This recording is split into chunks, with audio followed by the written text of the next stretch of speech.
Well, would you look at that? For the first time in I can't remember how long, critic and audience scores on Rotten Tomatoes are very similar for a film. Joker has a critic score of 33% and an audience score of 31%. You know, it's almost as if this film is a bit rubbish or something.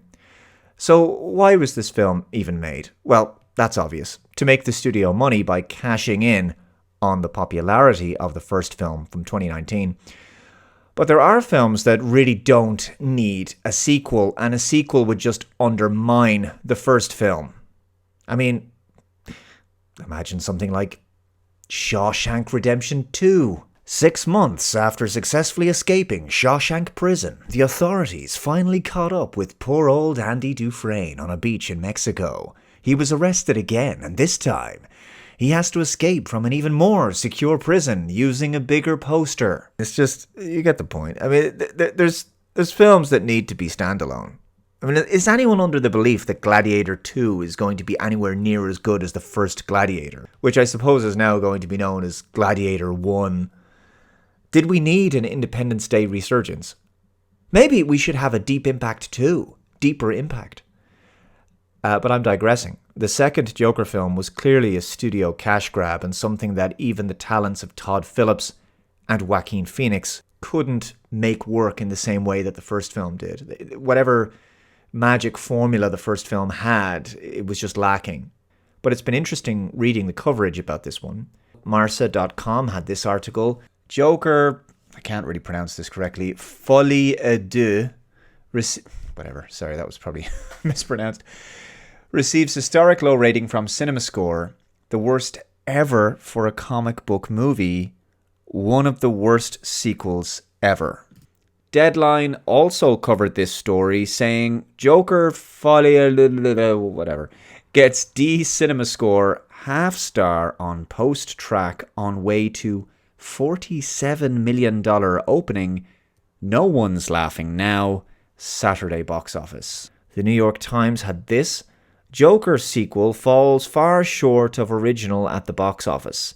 The bleak musical drama is on track to open to around $45 million, less than half of what the 2019 version made on its first weekend. The other consideration is that this second Joker film has a budget of around $200 million, whereas the first film had a budget of just $55 million, or something like that. And that first film went on to make $1 billion at the box office. So this new film costs basically 4 times the amount of the first one, and it's going to make nowhere near the same amount of money at the box office. So there's been lots of bad sequels in cinema history, films that really should never have been made, but were made to capitalize on the success of the first film. But maybe the failure of this film is a good thing. It proves that you can't and shouldn't try to turn everything into a kind of franchise, and that less is sometimes more. Now, I'm not a fan of the first Joker film.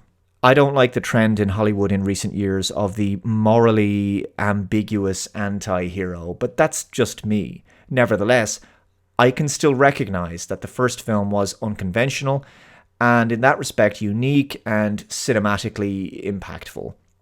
Very good performances and direction, but in the end, it was ultimately a self-contained character story that could only really be devalued by further exploration and expansion. And that's essentially what's been done here with the Joker sequel. No one was asking for this, except, of course, the studio, which is rarely a good reason to make a film.